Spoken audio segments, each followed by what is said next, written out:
నమస్తే నేను మీ కుప్ప పద్మిని ఇన్నాళ్ళు మీ సపోర్ట్ ని నాకు అందిస్తూ మీ ప్రేమని నాకు అందిస్తున్న ప్రతి ఒక్కరికి కృతజ్ఞతలు ఇప్పుడు చూడబోతున్న ఈ వీడియో కూడా ఖచ్చితంగా మీకు ఉపయోగపడుతుంది లైక్ షేర్ అండ్ సబ్స్క్రైబ్ చేసి మీ ఇష్టాన్ని అలాగే మీ సపోర్ట్ ని నాకు అందించండి అలాగే ఈ వీడియో పట్ల మీ అభిప్రాయాన్ని కమెంట్ సెక్షన్ లో కమెంట్ చేసి నాకు తెలియజేయండి నమస్తే నమస్కారం శుభోదయం కార్యక్రమానికి స్వాగతం ఈ రోజు 31వ తారీఖు మే నెల 2024వ సంవత్సరం శుక్రవారం శ్రీ క్రోధినామ సంవత్సరం ఉత్తరాయణం వసంత ఋతువు ఈ రోజు వైశాఖ మాస బహుళపక్ష అష్టమి తిథి ఉదయం 9:38 వరకు తదుపరి నవమి తిథి శతభిష నక్షత్రం ఉదయం 6:14 వరకు పూర్వభద్ర నక్షత్రం రాత్రి 4:48 వరకు తదుపరి ఉత్తరాభద్ర నక్షత్రం విష్కుంభ యోగం సాయంత్రం 6:05 వరకు తదుపరి ప్రీతి యోగం కౌలవ కరణం పగలు 9:38 వరకు తైతుల కరణం రాత్రి 8:32 వరకు తదుపరి గరజి కరణం ఉంటాయి నక్షత్రవర్జం మధ్యాహ్నం 12:15 నుండి 1:45 వరకు అమృతకాలం రాత్రి 9:16 నుండి 10:47 వరకు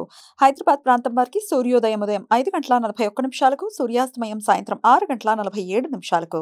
చంద్రోదయం రాత్రి 1:27 చంద్రాస్తమయం మధ్యాహ్నం 12:50 అభిజిత్ ముహూర్తం పగలు 11:48 నుండి మధ్యాహ్నం 12:40 వరకు దుర్ముహూర్తం ఉదయం 8:18 నుండి 9:11 వరకు మరలా మధ్యాహ్నం 12:40 నుండి 1:33 వరకు రాహుకాలం ఉదయం 10:36 నుండి మధ్యాహ్నం 12:14 వరకు గుళిక కాలం ఉదయం 7:19 నుండి 8:58 వరకు యమగండం మధ్యాహ్నం 3:30 నుండి సాయంత్రం 5:09 వరకు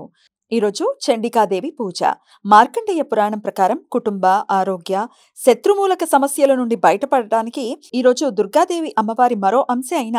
చండికాదేవి అమ్మవారిని పూజించడానికి ప్రశస్తమైనది ఈ సమాచారాన్ని మనకు అందించిన వారు మేడికొండూరు విశ్వనాథ్ ప్రసాద్ గారు ఆయనకు కృతజ్ఞతల్ని తెలియజేస్తూ చండికాదేవి స్మరణతో సమస్త సన్మంగళాని భవంతు నమస్కారం